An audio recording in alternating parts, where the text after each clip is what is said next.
Millimetre. হ্যাঁ, তারা দ্বিতীয় পৃষ্ঠে যে বিপজ্জনক কাজটা করতে সেটা হচ্ছে অনেকে মিলিমিটারটাকে কনভার্ট করেন। সো হ্যাভিং সেড দ্যাট, এটা সূত্রে ফেলানো অঙ্ক।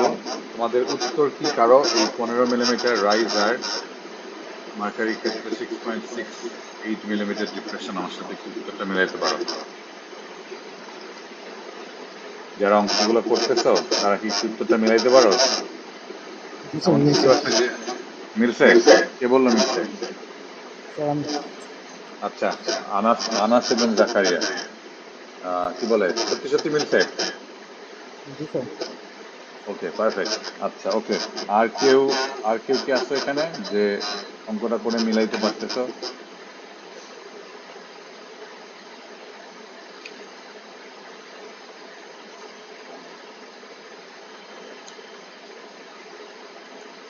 অঙ্কটা আমি সবাইকে রিকোয়েস্ট করবো যে আমি আরো 2 মিনিট সময় নিই যে তোমরা অঙ্কটা করো। ইভেন সূত্র বসানো হইলেও দেখো, এটা মনে হচ্ছে পারতপক্ষে সূত্র বসানো অঙ্ক, হ্যাঁ, যে 2 sigma cos theta by gamma আর। কিন্তু যখন তুমি অঙ্কটা করতে যাবা তখন দেখবে যে তোমার উত্তর মিলবে না অনেকে। যে কারণে আমি জিজ্ঞেস করতেছিলাম যে কিন্তু মিলাইতে পারছি কিনা। বিকজ আমি চিন্তা করছিলাম যে এটা তো বোর্ডে অঙ্ক করে দেওয়া, তো দেখে দেখে অঙ্কটা করো। ভেরি ইন্টারেস্টিংলি দেখে দেখে অনেকের উত্তর মিলে নাই। ওনারা যে ভুলটা করছিলেন সেটা ছিল হচ্ছে তোমার মোর ইম্পর্টেন্টলি তাদের তোমার ইউনিট কনভার্জনে ভুল করছে। বাট এই অঙ্কের মূল টুইস্ট হচ্ছে সিম্পল দুইটাই, যে তোমাদেরকে জানতে হবে পানির ঘনত্ব অথবা পানির যে স্পেসিফিক ওয়েটটা, হ্যাঁ, পানির ঘনত্ব বা পানির স্পেসিফিক ওয়েটটার মান জানতে হবে। যেটা আমি তোমাদেরকে অলরেডি আমাদের ক্লাসরুমের একটা স্লাইডে মনে হয় আমি অলরেডি আপলোড করে দিচ্ছি। পানির ক্ষেত্রে এসআই ইউনিটে, হ্যাঁ, পানির ঘনত্ব হচ্ছে আমরা ধরে নিতে পারি যে 1000 কিলোগ্রাম পার মিটার কিউব। পানির স্পেসিফিক ওয়েট যদি নিই, তাই না, সেক্ষেত্রে হচ্ছে 9.81 kilo newton per metre cube. আর যদি নিউটনে রাখতে চাও তাহলে হচ্ছে 9810 newton per metre cube. Okay, আমি আরো 1 মিনিট ওয়েট করি যে এই আশায় যে তোমরা অঙ্কটা করতেছো। তারপরে যদি 1 মিনিট পরে যদি কারো প্রশ্ন থাকে আমি প্রশ্নের উত্তর দিব, আর অথবা আমি পরের সেকশনসে চলে যাবো আর কি।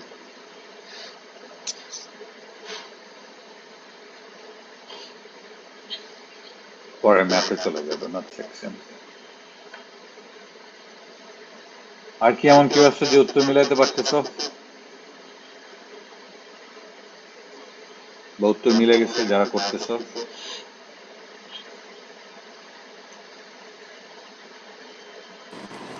স্যার একটু এইচডব্লিউ আর এইচএমটা বলে দিবেন। কি বলে দিব? H R W R এইচএমটা। HW আর এইচএমটাই তো তুমি বের করবা।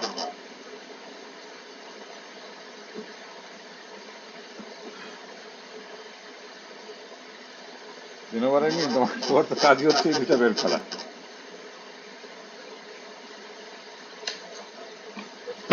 Sir, capillary rise of mercury যদি আমাদের পজিটিভ আসতো তাহলে সেটা সি কি হতো? ক্যাপিলারি তার মানে হচ্ছে তোমার ক্যাপিলারি রাইজ হয়েছে, ফল হয় নাই।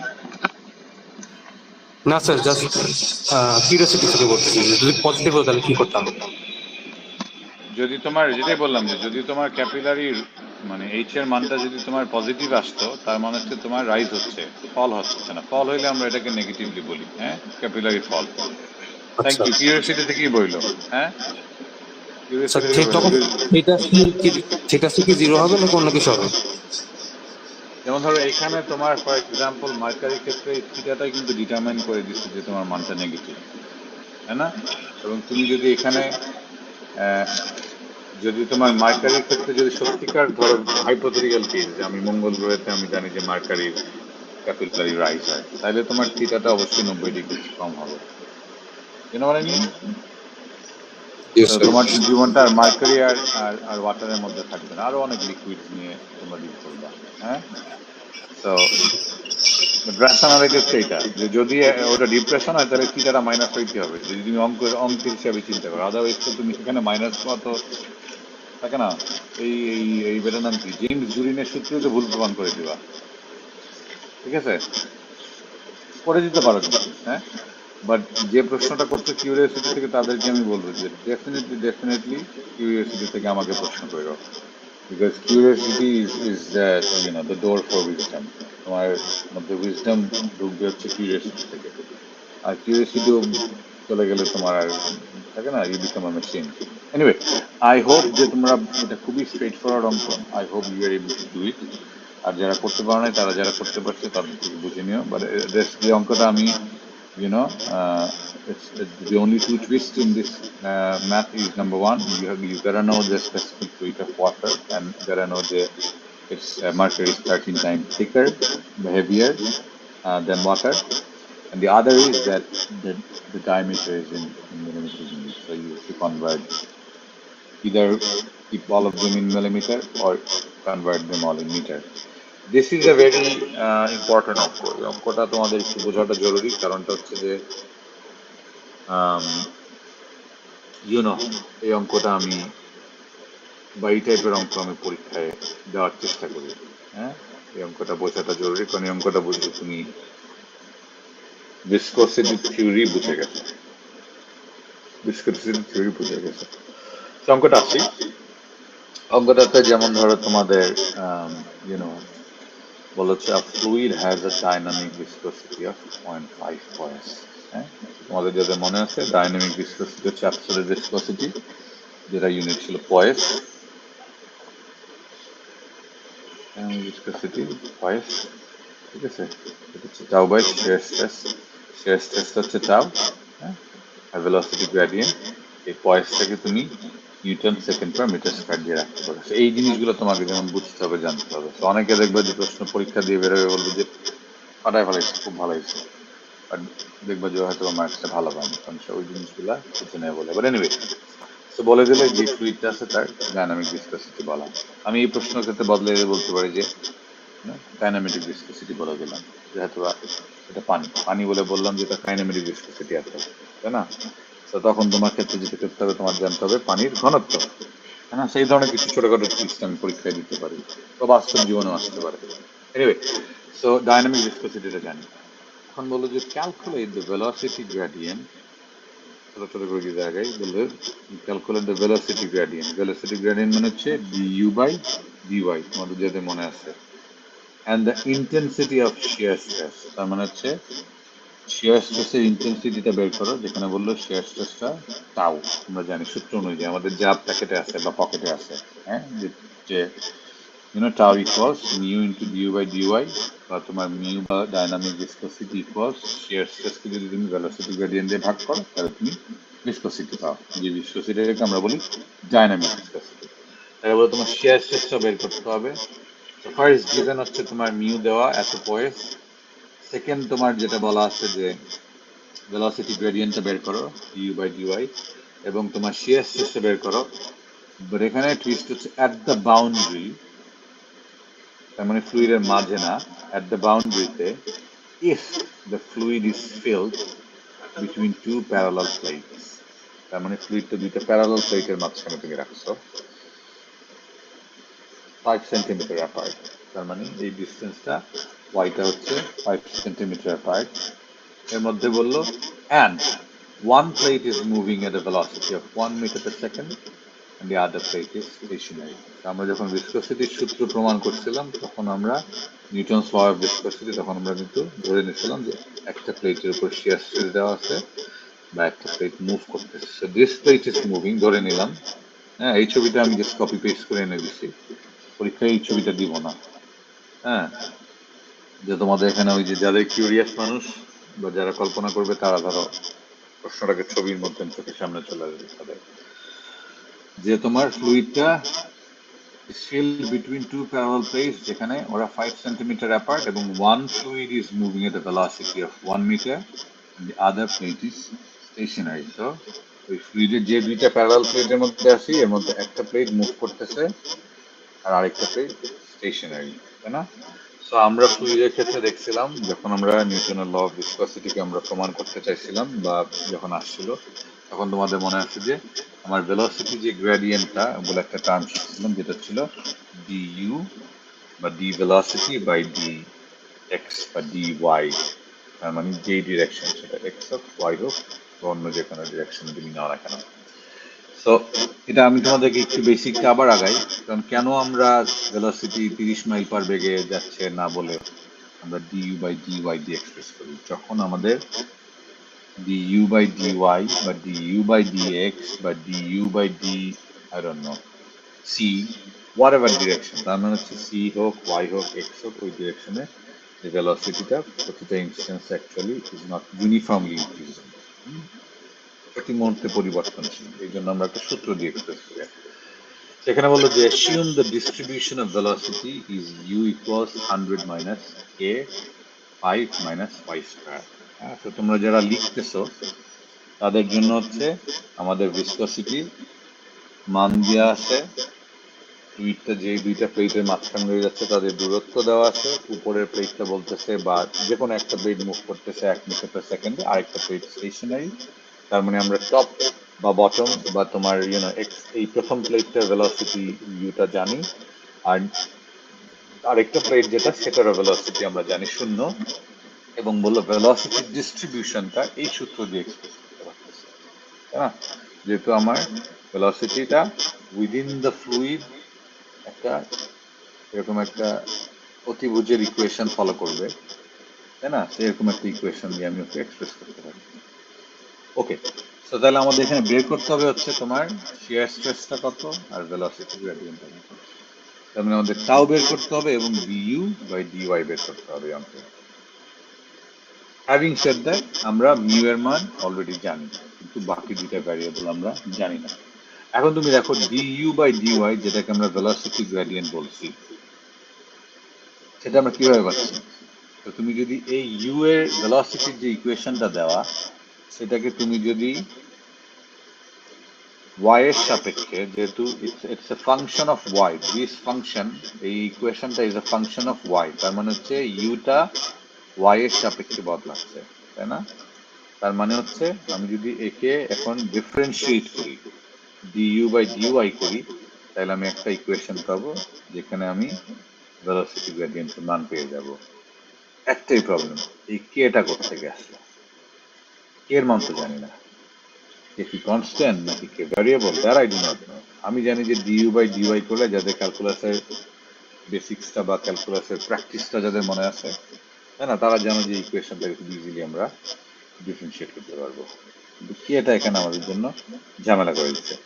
হাউ এভার আমাদের প্রশ্নে কিছু থিওরির মজা বা থিওরির যে বোঝার বিষয়টা বলে দিচ্ছে, সেটা হচ্ছে যে একটা প্লেট মুভ করতেছে না।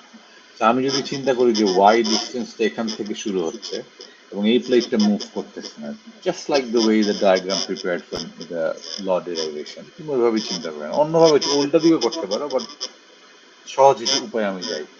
তার মানে হচ্ছে যেখানে ওয়াইটা শূন্য সেখানে ভেলোসিটিটা শূন্য, কারণ কি একটা প্লেট মুভ করতেছে না, আমি ধরতেছি এইটা ওই প্লেটটা এবং আমি ওয়াইটা এখান থেকে মাপতেছি, তার মানে ইউ যেখানে শূন্য সেখানে আমাদের যেহেতু বলছে একটা প্লেট মুভ করতেছে না, তাই না, তাই আমি ধরতেছি ওয়াইটা সেখানে শূন্য। তো তুমি যদি এই ইকুয়েশনটার মধ্যে ইউ এর মান শূন্য বসাও 5 আর ওয়াই এর মান শূন্য বসাও, কারণ আমরা জানি যে একটা প্লেটে নড়তেছে না, তো ওয়াই ডিস্টেন্সটা তো এতটুকু, তাই না? তো take a pen here, so that's my 5 metre. এই প্লেটটা মুভ করতেছে আর এটা মুভ করতেছে না, তাই না? এই জায়গাতে ভেলোসিটি শূন্য এবং ওয়াইও শূন্য। এইখানে তুমি যদি এই ইকুয়েশনটাতে ওয়াই এর মান শূন্য বসাও, ইউ এর মান শূন্য বসাও, তাহলে তুমি খুব ইজিলি কে এর মান পেয়ে যাবা। তো প্রথম তোমার কি বলে নটটা বা কি বলে বাংলায় গিট্টুটা খুলে গেল, যে আমি কে এর মানটা পেয়ে গেলাম। So this is the equation. Now we have an easy equation. এখন তুমি এটাকে যদি ডিফারেন্সিয়েট দিস স্যার ইউর মানটা স্যার জিরো, স্যার একটু আবার মানে ফিল করতে পারতেছি না বিষয়টা, ফিল করতে পারতেছো না? ফিল করতে পারতেছো? বুঝতে Okay, thank পারতেছি you. না sir. No, thank you. I like it, but I was laughing because থাকে না অন্য একটা। So basically ইউ এর মানটা শূন্য কেন বললাম? কারণ আমি প্রশ্নই বলে দিচ্ছে যে if the fluid is filled between two parallel plates, এর মধ্যে one plate is moving, তার মানে যদি তুমি যদি চিন্তা করো যে এই প্লেটটা নড়তেছে আর এই প্লেটটা নড়তেছে না, যেহেতু এই প্লেটটা নড়তেছে না, তাই না, তার মানে ঠিক এই জায়গাতে তোমার ভেলোসিটিটা শূন্য, তার মানে ইউটা শূন্য, তাই না? জি স্যার, মানে স্যার ইউটা কি এখানে স্যার মানে ডিরেকশন মানে স্যার অতিক্রান্ত দূরত্ব এরকম এরকম কোনো কিছু স্যার? নো, ইউটা ইজ দ্য ভেলোসিটি। ও ইউটা ইজ দ্য ভেলোসিটি। ইউটা, সরি, তুমি শুরুর জিনিসটা হয়তো বা, ইউটা ইজ দ্য ভেলোসিটি। বেসিক্যালি বুঝছি স্যার। তোমার এক্সপেক্ট করে রাখছে যে তুমি এটা না মনে স্যার, আছে বুঝতে তোমার। পারছি স্যার, একটু গোলায় ফেলছিলাম, সরি। কোনো সমস্যা নেই। থ্যাংক ইউ যে তুমি প্রশ্ন করছো, ধন্যবাদ তোমাকে। তো এখানে u u expresses the velocity. হ্যাঁ, আমরা যেই নিউটনের ল অফ ভিসকসিটি, যেটা আগের ক্লাসে একটু সময় নিয়ে পড়াইছিলাম, তখন বেসিক্যালি বলছিলাম যে যখন তুমি ফোর্স দিচ্ছে কোনো ফ্লুইডের উপরে, যেটা তুমি বাস্তব জগতে যদি ফিল করতে চাও, তাহলে তুমি চিন্তা করবা যে যখন খুব বাতাস আসে, তোমার বাতাসটা পানির উপর একটা শিয়ার ফোর্স দেয়, যে কারণে তুমি দেখবা যে বাতাসের সময়, ঠিক না, পানিটা অনেক উঁচা নিচা করে বা পানিটা অনেক ভাসে। হ্যাঁ, এনিওয়ে, তো তখন পানিতে একটা বেগ আসে, এই বেগটা ইউ, এটা ইউ এক্সপ্রেসেস দ্য ভেলোসিটি। এবং সেম হিয়ার, এই প্রশ্ন বলে দিচ্ছে যে assume the distribution of velocity u equals এত। ওকে, তো আশা করি তুমি বুঝতে পারছো বা অ্যাকচুয়ালি ইন্টারনালাইজ করতে পারছো জিনিসটা। তো যদি আমি এই ইকুয়েশনটা পেয়ে গেলাম, ওকে যদি আমি ওয়াই এর সাপেক্ষে, আমি যদি ওকে ওয়াই এর সাপেক্ষে যদি ওকে ডিফারেন্সিয়েট করি, তাহলে আমি ডিইউ বাই ডিওয়াই পেয়ে যাব। হ্যাঁ, স্যার জি স্যার।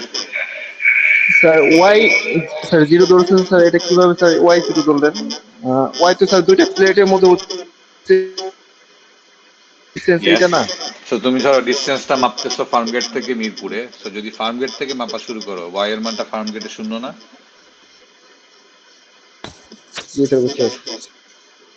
তুমি যদি মিরপুর থেকেও শূন্য ধরতে পারো, করতে পারো, ওইটাও ভাবেও মিলাইতে পারবা। হ্যাঁ, ওকে, সো হ্যাভিং সেড দ্যাট, তাহলে আমি এটাকে ডিফারেন্সিয়েট করলে এটা মোরলেস ইজি একটা ডিফারেন্সিয়েশন। 100 হচ্ছে কনস্ট্যান্ট, সো 100টা চলে যাবে, -4, আর যেখানে ওয়াই এর সামনে মাইনাসটা আছে, সো 4 × 2, সো -8, 5 - y থাকবে, যেহেতু ওয়াই এর সামনে মাইনাস সাইন, ওই মাইনাসটার সামনে চলে প্লাস হয়ে যায়। এটা খুব বেসিক ডিফারেন্সিয়েশন, এটা কি বলে ইন্টারমিডিয়েটই পারার কথা, বা 1 1 1 2 তে যেসব ম্যাথ থাকে ওগুলো পারার কথা, এটা আমি বলবো না। সো আমি আমার ভেলোসিটি গ্রেডিয়েন্টের সূত্রটা পেয়ে গেছি, তাই না? সো ভেলোসিটি গ্রেডিয়েন্টকে আমি এক্সপ্রেস করতে পারি 8, 5 - y। এখন আমি আমার ভিসকসিটির ইকুয়েশনে আসি। তো ভিসকসিটি ইকুয়েশনে আমরা নিউটন ল অফ ভিসকসিটি থেকে দেখছিলাম যে কোনো জায়গায় যখন যে শিয়ার স্ট্রেসটা এক্সার্ট করা হয়, সে শিয়ার স্ট্রেসটা is basically equals to the dynamic viscosity multiplied by its velocity gradient। হ্যাঁ, তার মানে যদি আমি এই ডাইনামিক ভিসকসিটির ইকুয়েশনটা মানটা দিই 0.5, আর আমার ডিইউ বাই ডিওয়াই এর সূত্র আমি জানি 8 × 5 - 5, সো টাউ ইকুয়ালস 0.5, 8 - 5y। আচ্ছা, এখন তোমাদের বেসিক্যালি চলে আসবে দি আইডিয়া অফ, সো আমি এই অঙ্কটাতে জানি, এখন আমার এই অঙ্কটাতে বেসিক্যালি তুমি যদি এই সূত্রটার মধ্যে ডিইউ বাই ডিওয়াই এর মধ্যে ওয়াই এর মান একবার শূন্য দাও, তাইলে তুমি ভেলোসিটি গ্রেডিয়েন্টটা জানতে পারবা এই প্লেটে এখানটাতে কত হবে। তুমি যদি ওয়াই এর মান 5 সেন্টিমিটার দাও, তাহলে তুমি সবচেয়ে উপরে ভেলোসিটি গ্রেডিয়েন্টটা কত সেটা জানতে পারবা। তুমি যদি ওয়াই এর মান 2 সেন্টিমিটার দাও, তাহলে এখান থেকে 2 মিটার উপরে ভেলোসিটি গ্রেডিয়েন্ট কত সেটা জানতে পারবা। বা তোমাকে বের করতে বলছে calculate the velocity gradient at the boundary, তার মানে এই বাউন্ডারিতে কত, এই বাউন্ডারিতে কত। এই বাউন্ডারি থেকে আমরা দেখতেছি ভেলোসিটি গ্রেডিয়েন্ট আস্তে আস্তে বাড়তেছে। যদি আমরা এই প্লেটটাকে স্টেশনারি চিন্তা করি, তাহলে এভাবে বাড়তেছে। তুমি যদি এই প্লেটটাকে ওই যে মিরপুর থেকে ফার্মগেটকে উল্টা ধরতে চাও, উল্টা না, তোমার তুমি ওদিক থেকে আসলে ওইটাই ঠিক, সেক্ষেত্রে তোমার কি হবে, ভেলোসিটি গ্রেডিয়েন্টটা এরকম হবে। হ্যাঁ, যদি তুমি ওদিক থেকে মাপতে চাও তাহলে ওইখান থেকে, এবং এটা এটা যদি মুভ করে এটা হবে। এনিওয়ে, সো সো তুমি ভেলোসিটি গ্রেডিয়েন্ট ডিফারেন্ট বাউন্ডারিতে তুমি ওয়াই এর মান একবার, এই ইকুয়েশনে ওয়াই এর মান একবার শূন্য বের করলে তুমি পাবা হচ্ছে 8 × 5 = 40, আর ওয়াই এর মান যদি তোমার 5 দাও, তাহলে আরেক জায়গায় ভেলোসিটি গ্রেডিয়েন্ট শূন্য, তার মানে এই জায়গায় ভেলোসিটি গ্রেডিয়েন্টটা আমার শূন্য এবং এই জায়গায় ভেলোসিটি গ্রেডিয়েন্টটা আমার, সরি, এখানে তো ওয়াই শূন্য হইলে এখানে ভেলোসিটি গ্রেডিয়েন্টটা আমার হচ্ছে 40, আর এখানে ভেলোসিটি গ্রেডিয়েন্টটা, ভেলোসিটি গ্রেডিয়েন্ট নট ভেলোসিটি, হ্যাঁ, নট ভেলোসিটি। তুমি যদি ভেলোসিটি বের করতে চাও তাহলে তুমি এই সূত্রে বসাবা। ভেলোসিটি যদি তুমি বের করতে চাও তুমি এই সূত্রে বসাবা যে আমার এই বিন্দুতে ভেলোসিটি কত বা 5-এ আমার ভেলোসিটি কত, তাহলে তুমি এই সূত্র। কিন্তু তুমি যদি ভেলোসিটি গ্রেডিয়েন্ট বের করতে চাও তাহলে তোমার এই ডিফারেন্সিয়াল ইকুয়েশনটাতে বসাতে হবে, যেখানে তুমি y এর মান যখন 5 বসাবা তখন দেখবে যে এখানে ভেলোসিটি গ্রেডিয়েন্ট শূন্য, তার মানে এই জায়গাতে x এর সাপেক্ষে ভেলোসিটি পরিবর্তন শূন্য at the boundary. However, here যখন y এর মান শূন্য, সেখানে ভেলোসিটিটা শূন্য কিন্তু গ্রেডিয়েন্টটা হাইয়েস্ট, গ্রেডিয়েন্টটা 14, তার মানে যেই হারে বাড়তেছে সেটা হাইয়েস্ট হচ্ছে at the bottom, and যেখানে তোমার ভেলোসিটি গ্রেডিয়েন্টটা হাইয়েস্ট সেখানে আমার শিয়ার স্ট্রেসটা ম্যাক্সিমাম।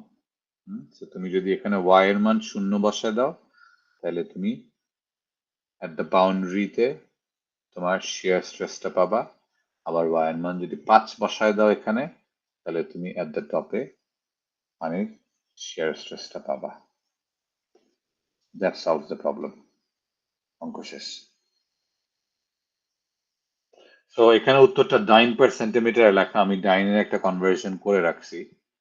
হ্যাঁ, এটাকে নিউটন বলাটা দেখতে একটু খারাপ লাগতেছে, কিন্তু না বুঝলে তোমরা বুঝবে নাকি? 10⁵, সরি, আমি স্প্রেড পাওয়ার পয়েন্টে ওরা এটা দিতে গেলে অনেক যন্ত্রণা করতে হয়। সো 1 ডাইন ইকুয়ালস, স্যার জি স্যার, স্যার গ্রেডিয়েন্টের ওই মানে ভেলোসিটি গ্রেডিয়েন্টে আমরা যখন ভ্যালু ইনপুট করছি যখন 0, তখন স্যার। হচ্ছে আমাদের যে নিচের পোর্শনটা বলো স্যার। আসছে ওইখানে ওই পয়েন্টের জন্য আমরা বাউন্ডারিতে যে শেয়ার স্ট্রেস ওটা পাচ্ছি এমন কিছু। জি, আচ্ছা, আমি তোমার প্রশ্নটাকে আরেকবার করবা, আমি তোমাকে পুরোপুরি বুঝিনি। জি স্যার, স্যার এখানে তো ভেলোসিটি গ্রেডিয়েন্ট, এখানে যখন ওয়াই এর ভ্যালু আমরা ইনপুট করতেছি তখন আমরা শেয়ার স্ট্রেস পাচ্ছি। ওকে, এটা তো উক্তি, প্রশ্ন কি? What's your question? স্যার মানে যখন আমরা 0 আর 5 যখন ইনপুট করতেছি, মানে হ্যাঁ, একবার 0-র জন্য দিচ্ছি আর হ্যাঁ, আরেকবার হচ্ছে 5-এর জন্য, তখন 5-এর জন্য যেখানে আমার যে পাঁচটা মুভমেন্ট হচ্ছে ওটার জন্য হ্যাঁ, 5, আর যে পাঁচটা মুভমেন্ট হচ্ছে না ওটা যেটা স্টপ ধরে রাখতেছি এটার জন্য 0। হ্যাঁ, মানে ইয়েস, কনসেপ্টটা কেমন, মানে ইয়েস, ইয়েস, এটার জন্য স্ট্রেস আসতেছে। yes, exactly, you're right. So এখানে ধরো তোমাদের তিনটা প্যারামিটার বোঝার আছে। একটা হচ্ছে আমার এই দুইটা প্লেটের মাঝখানে বিভিন্ন লোকেশনে আমার ভেলোসিটি কত, যেটা ইকুয়েশনটা হচ্ছে y equals u equals u দিয়ে ভেলোসিটি এক্সপ্রেস করে, এইটা যেখানে আমরা 4-এর মানটা পাওয়ার কারণে পেয়ে গেছি।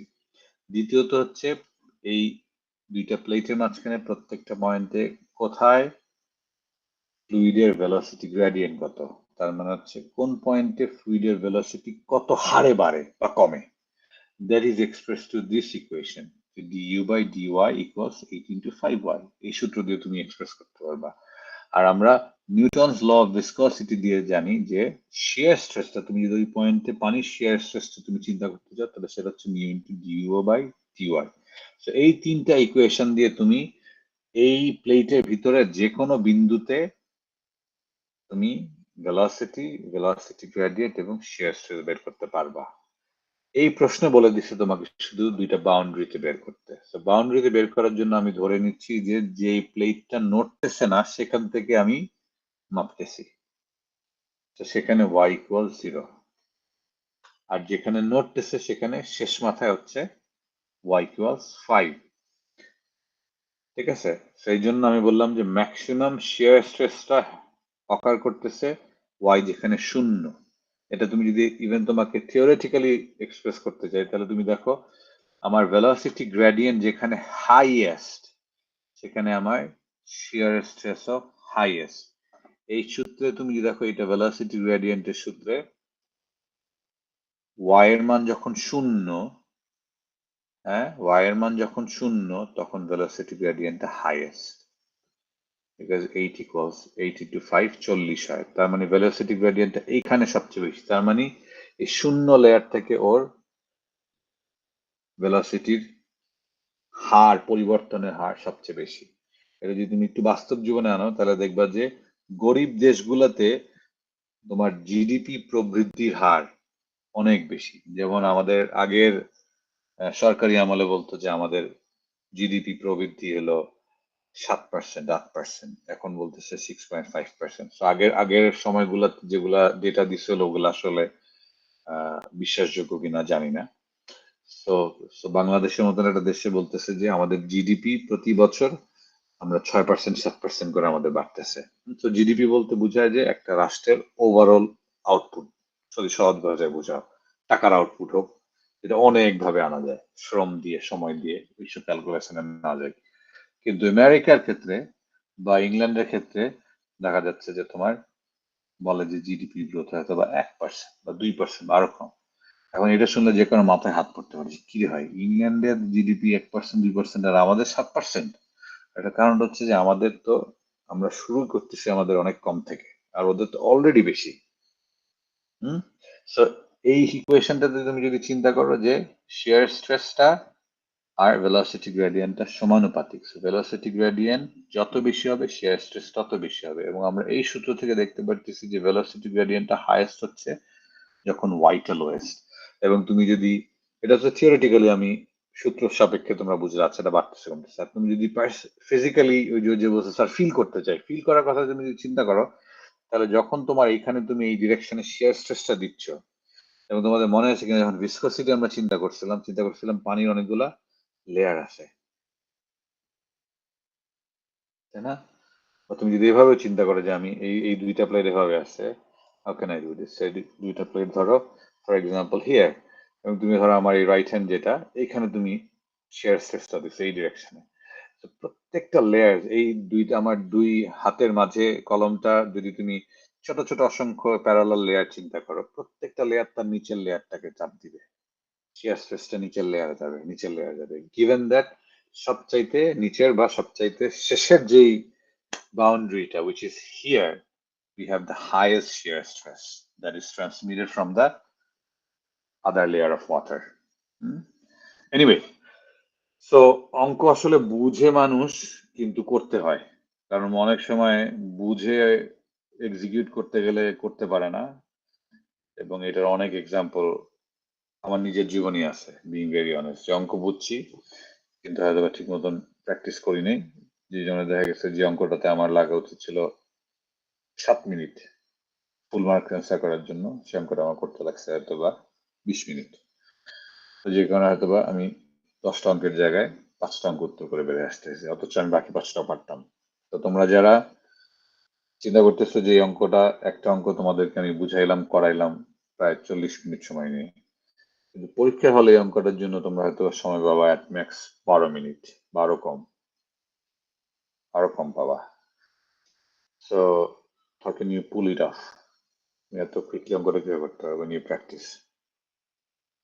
এই 20 টাইম পার সেন্টিমিটার বা সিমিলারিস কোনো ভ্যালু কেউ আনতে পারছো? যদি নিউটন পার মিটারেও যদি বলো।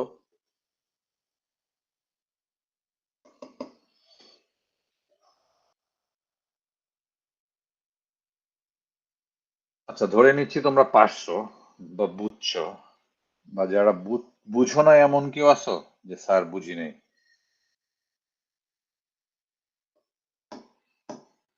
ধরে নিচ্ছি সবাই বুঝছো। আর যারা পারছো, উইচ মিনস বুঝে অঙ্কটা করছো, তারা অ্যাকচুয়ালি আই হোপ যে তোমরা you know have done it. I hope, I genuinely hope. আর এরপরে তোমার কিছু এই যে বেবি অঙ্ক আছে, এগুলা ইটস নট, দেখাবো না, এটা তোমাদের আমি নোটই দিয়ে দিছি। This are very simple. ওই যে তোমার ছোট ছোট তোমার ইউনিট চেঞ্জের কিছু জিনিস থাকে, আর সিমিলারিস তোমার এই অঙ্কটা মনে হয় দিয়ে দেওয়ার কথা।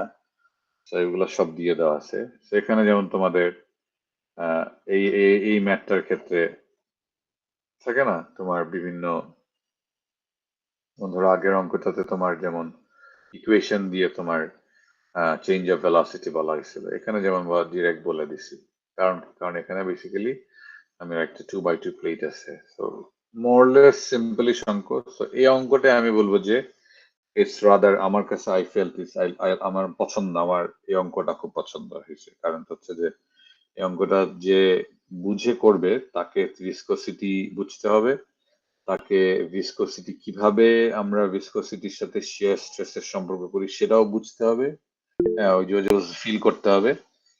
এবং আমি আজকে ধরো ইউ এর ইকুয়েশন এটা না দিয়ে ইকুয়েশনটা অন্য দিয়ে দিতে পারি, তাকে না অঙ্কের ভ্যারিয়েশন আমি করতে পারি। সেকেন্ড ভ্যারিয়েশন করতে পারি, তোমাদেরকে বলতে পারি যে বাউন্ডারিতে বের করতে হবে না, ওয়াই এর মান যখন 2 সেন্টিমিটারের ভ্যালু কত আর ওয়াই এর মান যখন 3.325 সেন্টিমিটারে ওয়াই এর ভ্যালুটা, ওয়াই এর ভ্যালু যখন তত সেই জায়গায় শিয়ার স্ট্রেস কত, ভেলোসিটি কত সেটা করো। কিংবা এন্টায়ার ধরো বলতে পারি যে প্রতি 1 মিটার ডিস্টেন্স পর পরে ভেলোসিটি কত সেটা বলো, অথবা বলতে পারি যে ভেলোসিটি ডায়াগ্রামটা এঁকে দাও। তাহলে ভেলোসিটি ডায়াগ্রাম যদি আঁকতে বলি তাহলে আমি যেটা বলবো, হয়তো এক্সপেক্ট করবো যেরকম একটা ত্রিভুজ থাকবে এবং তোমরা ত্রিভুজের প্রত্যেকটা অতিভুজের ডিস্টেন্স পরপর তোমরা মানটা লিখে রাখবা। ওকে, আরিফুর রহমান বলো স্যার। স্যার আপনি যে একটু আগে একটা উদাহরণ দিলেন প্রত্যেক লেয়ারে লেয়ারে কল্পনা করতে, আর এর আগের ক্লাস আপনি বলছিলেন যে যখন ঘূর্ণিঝড়ের সময় বা জলোচ্ছ্বাসের সময় একটা বাতাস সমুদ্রের পানির উপর একটা চাপ দেয়, এর কারণে শিয়ার স্ট্রেসটা নিচে সবচেয়ে বেশি হয়। কিন্তু স্যার শিয়ার স্ট্রেসটা এরকম লেয়ার লেয়ার করে নিচে আস্তে আস্তে কমে যাওয়ার কথা না? হ্যাঁ ঠিক আছে, ওকে। সো তুমি এখানে তুমি যে প্রশ্ন করছো অত্যন্ত স্বাভাবিক প্রশ্ন, অত্যন্ত স্বাভাবিক প্রশ্ন যে স্যার আমি যদি চিন্তা করেন যে থাকে না মানে আস্তে আস্তে যাতে কমে যাওয়ার কথা, তো এখানে আমি তোমাকে একটু সাইন্টিফিক জায়গাতে আসি। তো প্রথম যে প্রশ্নটা করছো সেটা হচ্ছে ঘূর্ণিঝড়ের ক্ষেত্রে। আচ্ছা, ঘূর্ণিঝড়ের ক্ষেত্রে যে ঘটনাটা ঘটে, যেটা তোমরা পরের চ্যাপ্টারটা হয়তো আজকে শুরু করতে পারবো না, পরের চ্যাপ্টারটা হয়তো তোমরা আরেকটু এই জিনিসটা বুঝবা। হ্যাঁ, যে তোমার পানির ক্ষেত্রে যেটা হয় বা বাতাসের ক্ষেত্রে যেটা, যখন আমরা বলছিলাম যে অ্যাটমসফেরিক প্রেসার, বয়লিং টেম্পারেচার, যখন তোমাদের ভ্যাপার প্রেসার পড়াচ্ছিলাম আগের লেকচারে, সেখানে প্রথম যেটা বলছিলাম যে অ্যাটমসফেরিক প্রেসার মানে হচ্ছে যে তোমার মাথার উপরে যে বায়ুমণ্ডল যে চাপটা দেয় সেটা। এখন তুমি চিন্তা করো, তোমার মাথার উপরে তুমি যদি ফার্ম গেটে দাঁড়ায় তোমার মাথার উপরে যত বাতাস থাকবে, আর তুমি যদি কি বলে বান্দরবনের সবচেয়ে, এখন আমি ভুলে গেছি আমাদের এখন সর্বোচ্চ শৃঙ্গ, বাংলাদেশের সর্বোচ্চ শৃঙ্গ কি জানো, বলতে পারবে পাহাড়ের সর্বোচ্চ চূড়া কোনটা এখন? বিজয় নাম স্যার, বাংলা নাম বিজয়। বিজয়, কিন্তু আরেকটা নাম আছে না, ভুলে গেলাম, একটা আঞ্চলিক ইউকারডং নাম। না কি যেন আছে। না না না, ক্রিকেটাং তো তাজিংডং আরো স্যার। আগে। তাজিংডং বা তাজিংডং জি। এখন ক্রিকেটাং যখন আমি অনেক ছোট ছিলাম তখন ছিল, এরপর আরেকটা চূড়া আসছে। আচ্ছা ধরলাম বিজয়। তো তুমি এই ফার্ম গেটে দাঁড়ায় তোমার মাথার উপর যত বাতাস থাকবে, তুমি বিজয় যদি চিন্তা করো, বিজয় যদি আমাদের ফার্ম গেট থেকে আরো 3,000 বা 4,000 মিটার বা ফিট উপরে হয়, তাহলে তুমি বিজয়ের উপরে তোমার বাতাসের চাপ একটু কম হবে। তুমি যদি এইভাবে চিন্তা করো যে তুমি ফার্ম গেটের রাস্তায় দাঁড়ায় আছো, তোমার মাথার উপরে তোমার 10 জন বন্ধু উঠছে, তাহলে তোমার ঘাড়ের চাপটা পড়বে সবচেয়ে বেশি। আর যে তোমার 3 জন উপরে আছে, 3 তলা উপরে যে বন্ধুটা আছে তার উপরে 7 জন, যে তোমার 7 তলা উপরে আছে তার উপরে 3 জন, যে তোমার 10 তলায় আছে ওর উপরে শুধু বাতাস। তো তুমি যদি ঘূর্ণিঝড়ের ক্ষেত্রে যেটা হয় যে এই শিয়ার স্ট্রেসটা তোমার প্রত্যেকটা লেয়ার তার লেয়ারটাকে চাপ দিতে থাকে। বাট যখন ওয়েন ইট কামস টু ঘূর্ণিঝড়, তখন দুইটা ডিরেকশনে কাজ করে। একটা হচ্ছে গ্র্যাভিটির কারণে পাই আমরা, গ্র্যাভিটি, এবং বা একটা হচ্ছে ভিসকোসিটির জন্য পাই। ভিসকোসিটিটা বেসিক্যালি তোমার শিয়ারটা কেটে কেটে যায়, So আমি একটা বলবো অতিভুজের একটা ডিরেকশন হয়ে যায়। হ্যাঁ, তো এইটা হলো তোমার প্রথম। আর এই কেসটাতে আমরা বেসিক্যালি কোনো গ্র্যাভিটি ম্যাভিটি কিচ্ছু আনি নাই, আমরা চিন্তা করছি যে দুইটা প্লেট এরকম আছে, ঠিক আছে। তো তুমি চিন্তা করতেছো ওই বন্ধুর হিসাবেও যদি করো, হ্যাঁ বন্ধুর হিসেবে যদি করো, একটা বন্ধু আরেকটা বন্ধুরে চাপ দিবে, আরেকজন আরেকজনের চাপ দিবে, আরেকজন আরেকজন চাপ দিবে, যেটা তোমার ওই যে ম্যাচ বক্সের ইফেক্টটা দেখবে অনেকে ভিডিও করে, যে ম্যাচ যখন তুমি একসাথে অনেকগুলো ম্যাচকে দাঁড় করায় রাখো, একটা টোকা দিলে থাকে না, একটা পরেরটারে টোকা দেয়, পরেরটারে টোকা দেয়, পরেরটারে টোকা দেয়, থাকে না? Something like that you can come into, not যে তোমার শক্তি ক্ষয় হচ্ছে, যে থাকে না যে আহ, মোটা মানুষের পেটে ঘুষি দিলে থাকে না ও কষ্ট কম পাবে, বা শুকনো মানুষের পেটে ঘুষি দিলে কষ্ট বেশি পাবে, ব্যাপারটা অনেকটা এরকম না। বাট রাদার ওই ম্যাচ বক্স ম্যাচের ইয়াটাগুলা চিন্তা করে, যেটাকে আমরা ইংরেজিতে অনেক সময় বলি ডমিনো ইফেক্ট।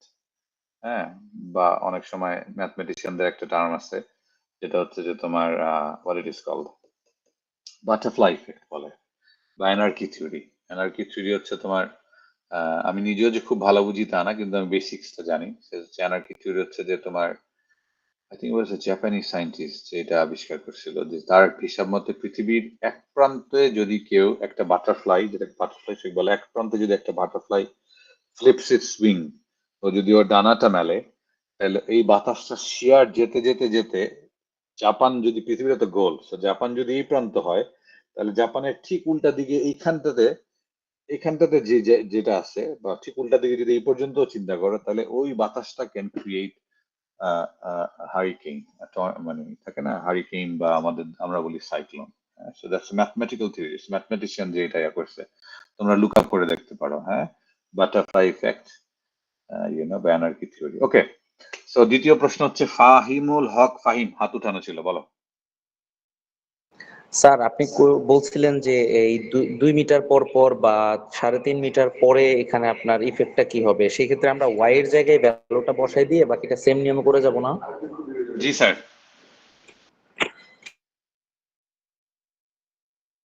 Okay sir. ওকে, আর কার কোনো প্রশ্ন? আচ্ছা, আর কার কোনো যদি প্রশ্ন না থাকে, তোমাদের অলরেডি দুইটা অঙ্কই ইজ প্রবাবলি একটু কঠিন বা একটু ঝামেলার, বাকিগুলা এরকমই, এবং তোমাদের দিয়ে দিছি, তোমরা করে ফেলো। এবং যেটা বললাম, এই ধরনের প্রশ্ন পরীক্ষায় এক্সপেক্ট করতে পারো। সেক্ষেত্রে আমি যেটা বললাম, আই ক্যান প্লে অ্যারাউন্ড, যে সূত্র বদলাই দিলাম, তাই না, ইউ এর সূত্র অন্যরকম দিলাম, কে এর মান অন্যরকম দিলাম, বা ও যেটা বললো ফাহিমুল, যে আমি বাউন্ডারিতে বললাম না, আমি বললাম টুতে কত, থ্রিতে কত, কিংবা আমি তোমাদেরকে বললাম যে প্রতি 1 মিটার পর পরে কত বের করে আমাকে ভেলোসিটি ডায়াগ্রামটা এঁকে দাও, তাই না। সো ভেলোসিটি ডায়াগ্রামটা দেখতে এরকম হবে, একটা ত্রিভুজ হবে। হ্যাঁ, so that is marks the end of this chapter. Did I make any change? আচ্ছা, মেক করছি, ভালো করছি মোস্ট লাইকলি। আর সো তোমার আমি নেক্সট চ্যাপ্টারটা একটু শুরু করে দিই। I think I have 7 minutes in hand. তো আমরা ফার্স্ট চ্যাপ্টারটাতে আমরা যেহেতু অ্যাকচুয়ালি আরো শুরু করতে চাচ্ছি, এই কারণে যে তোমাদের প্রশ্ন বা তোমাদের যেহেতু উৎসাহ এখানে চিন্তা থেকে। সো ফার্স্ট থিং ইজ, আমরা ফার্স্ট চ্যাপ্টারে দেখছিলাম যেটা সেটা ছিল ফ্লুইডের প্রপার্টিজ। হ্যাঁ, যে ধর্ম, যে তোমাদের সাথে যখন আমি প্রথম পরিচয় হয়েছি, তোমাদেরকে কি বলছি, তোমরা কোথেকে আসছো, কোথায় পড়ালেখা করছো, কেন, থাকে না। সো ফ্লুইডের ভিসকোসিটি, ডেনসিটি, সামথিং। এখন সময় যাচ্ছে আর আমি বলতেছি যে তুমি অঙ্কটা করতেছ, তুমি অঙ্কটা পারতেছ, থাকে না। সো সিমিলার ওয়েতে প্রপার্টি গুলা, বেসিক প্রপার্টিজ গুলা জানা শেষ। এখন আমরা যেটা বলছিলাম যে ফ্লুইড মেকানিক্স এর দুইটা ব্রাঞ্চ থাকে, একটা হচ্ছে ফ্লুইড মুভিং, আর একটা হচ্ছে ফ্লুইড মুভ করতেছে না। তো ফ্লুইড অ্যাট রেস্ট যে ব্রাঞ্চটা ফ্লুইড মেকানিক্স এ ডিল করে সেটাকে বলে ফ্লুইড স্ট্যাটিক্স। আর ফ্লুইডের যে ব্রাঞ্চটা মুভিং ফ্লুইড নিয়ে ডিল করে, যেটা হাইকেন বা সাইক্লোনের জন্য আমরা বলি, সেটা হচ্ছে ফ্লুইড কাইনামেটিক্স, যেটা মধ্যে আমরা বলছিলাম হাইড্রোলিক্স থাকে, হাইড্রোডাইনামিক্স থাকে। সো ফ্লুইড স্ট্যাটিক্সে বেসিক্যালি আমাদের যেটা চিন্তা করি যে একটা স্থির ফ্লুইড, এই বোতলের পানি, বা তোমার বাসার মাথার উপরে যে ওভারহেড বিল্ডিং এর উপরে যে ওভারহেড ট্যাঙ্ক থাকে, সেটা হচ্ছে স্ট্যাটিক ফ্লুইড। তারপর হচ্ছে তা অনেক সময় অনেক বিল্ডিং এর, পুরানো বিল্ডিং গুলো দেখবা যে তোমার কি বলে, গ্যারেজের ওখানে বা ফ্লোরের নিচে ট্যাঙ্ক থাকে, সেটা স্ট্যাটিক ফ্লুইড। অনেক ক্ষেত্রে যখন আমরা তোমার রেজার্ভয়ার নিয়ে ডিল করি বা ড্যাম নিয়ে চিন্তা করি, যদি ড্যামের গেট খোলা না থাকে, হ্যাঁ, সেক্ষেত্রে আমরা ড্যামের পানিকে অনেক সময় স্ট্যাটিক ফ্লুইড ধরি। বিশাল ড্যাম বাট স্ট্যাটিক ফ্লুইড হিসেবে ধরি, কারণ অ্যাকচুয়ালি ওর মধ্যে সামেশন অফ ফোর্স আসলে নাই। খুব জীবনে থাকে না, কিন্তু সমুদ্রের পানি, নদীর পানি, এগুলো আমরা সাধারণত স্ট্যাটিক ফ্লুইড, এগুলো মুভিং ফ্লুইড। বা পুকুরের পানিকে অনেক ক্ষেত্রে স্ট্যাটিক ফ্লুইড হিসেবে চিন্তা করতে পারি। So when fluid is static, it means হচ্ছে ওর বেসিক্যালি শিয়ার স্ট্রেসের কারণে ওর কোনো there no shear stress on him. Mathematical ভাষায় তার উপরে কোনো শিয়ার স্ট্রেস দেয়, কারণ ও মুভি করতেছে না, তাই না। ওর উপরে যদি কোনো প্রেশার থাকে, একমাত্র প্রেশার হচ্ছে নর্মাল প্রেশার, তার উপর কোনো শিয়ার প্রেশার নেই, কারণ শিয়ার প্রেশার হলে তো মুভ করবে, তাই না। সো ফ্লুইড এট রেস্টের মধ্যে there is no shear pressure, it's only normal pressure. এই প্রেশারটাকে আমরা এক্সপ্রেস করি এফ বাই এ, আর এখানে আমরা এক্সপ্রেস করতেছি ডিএফ বাই ডিএ। কারণটা হচ্ছে সিম্পল, কারণ ফ্লুইডের ডিফারেন্ট লেয়ারের প্রেশার ডিফারেন্ট হইতে পারে, আমরা এটা সামনের চ্যাপ্টার টপিক গুলাতে দেখবো। So having said that, you know, এই ইনফিনিটেসিমাল ইউনিট যেহেতু ছোট ইউনিটে ডিএ বরাবর ডিএফ করে আমরা দেখলাম, এবং প্রেশার ইউনিট তোমরা জানো, এগুলো অলরেডি ওয়েল নোন, প্যাসকেল। যেটাকে আমরা newton per metre square force বা ইউনিট এরিয়া, যেটা তুমি যদি ব্রিটিশ গভর্নেন্স সিস্টেমে আনো, যেটা কমনলি ইউজ হয় পিএসআই বলি আমরা, যে স্টিলের কত পিএসআই থাকে না, তো সেটা হচ্ছে পাউন্ড পার ইঞ্চ স্কোয়ার, পাউন্ড পার ফিট স্কোয়ার যদি করো, তাই না, এটা আরেকটা ইউজ করে। এটা ডাইন কথাটা আসছে অনেক সময় সিজিএস ইউনিটে ডাইন ইউজ করা হয়, যেখানে কনভার্সনস গুলো হচ্ছে যে ইউনো তোমার নিউটন পার মিটার স্কোয়ার আর প্যাসকেল একই সমান সমান, হ্যাঁ, আর ডাইনের ক্ষেত্রে তো বলছিলাম 10⁻⁵ করলে হয়। সো দ্যাটস বেসিক্যালি একটা কমন আইডিয়া যে আমাদের আসে না। এখন আমরা এখানে যদি এটা বললাম যে আমরা যখন ফ্লুইডকে উপর প্রেশার নিয়ে চিন্তা করি, তখন আমরা চিন্তা করি যে ফ্লুইডকে একটা কলামের মতন চিন্তা করো। ওই যে বললাম না, বন্ধুর উপর মাথায় বন্ধু দাঁড়ায় আছে 10 জন। সো যখন আমরা ফ্লুইডের কলাম নিয়ে চিন্তা করি, column of water, it's like আমরা যখন বিল্ডিং এর ডিজাইন করি তখন মূলত আমরা লোড ক্যালকুলেট করি কিভাবে, যে আমাদের কলাম আছে, আমাদের উপরে বিম আছে, তাই না, বিম আছে, কলাম আছে, আবার এখানে স্ল্যাব আছে, স্ল্যাবের ওজন আছে, তাই না, কলাম কতটুকু লোড দিবে। সিমিলার ওয়েতে আমরা যখন ফ্লুইডকে নিয়ে ক্যালকুলেশন করার চিন্তা করি, তখন আমরা ফ্লুইডকে একটা ওয়াটার কলাম বলি, এটা কলাম অফ ওয়াটার নিয়ে চিন্তা করি। এবং এটা কেন ইম্পর্টেন্ট, তাই না, তোমাদের আগে বলছিলাম যে তোমার ওই যে বলছিলাম যে হবিগঞ্জ থেকে তুমি কি বলে গ্যাস নিয়ে আসবা বা তেল নিয়ে আসবা, ভোলার মানুষদের কাছে পৌঁছায় দিবা ওই গ্যাসটাকে, তাই না। তো তখন তোমাকে কি করতে হবে, ভলিউম অফ ওয়াটার বা ভলিউম অফ অয়েল ফ্লো করবে উইথ থ্রু দ্য পাইপ। আবার দেন পাইপটা তো যদি নদীর মধ্যে দিয়ে নাও, নদীর নিচে দিয়ে নাও, তাহলে সেই পাইপটার গায়ে তো পানিগুলো একটা প্রেশার দিতে থাকবে, তোমার পাইপ থেকে মোটা হবে না, চিকেন হবে, অল অফ ইট। এনিওয়ে, আমার মনে হয় তোমাদের যেহেতু আর 2 মিনিট আছে, আমি টপিকে না ঢুকাটাই বুদ্ধিমানের মতন কাজ। বরঞ্চ তোমাদের নেক্সট ক্লাসে রিমেম্বার 2 থিংস, তোমাদের যে ম্যাথমেটিক্যাল প্রবলেম গুলো দিচ্ছি তোমরা একটু দেখে আইসো, এবং তোমাদের চ্যাপ্টার 1 শেষ হোপফুলি, তোমাদের নেক্সট ক্লাস শুরু হবে ঠিক এখান থেকে, যে ফ্লুইডের স্ট্যাটিক ফ্লুইডের ক্ষেত্রে হাইটের সাথে সাথে প্রেশারের রিলেশনটা। হ্যাঁ, so যদি আমি ভুলে যাই আমাকে মনে করে দিও। আমি ভাবছিলাম যে একটু স্বল্প করে বুঝাই দিব, বাট পর আমার কাছে মনে হচ্ছে যে দরকার নেই, তোমাদেরকে সময় নিয়ে আরাম করে বোঝানো ইজ মোর ইম্পর্টেন্ট, তোমাদের বোঝাটা is more important at least at this case. Alright, so with that, আর কারো কোনো অঙ্ক নিয়ে বা কোনো কিছু নিয়ে প্রশ্ন আছে? যদি না থাকে, কাজ শেষ।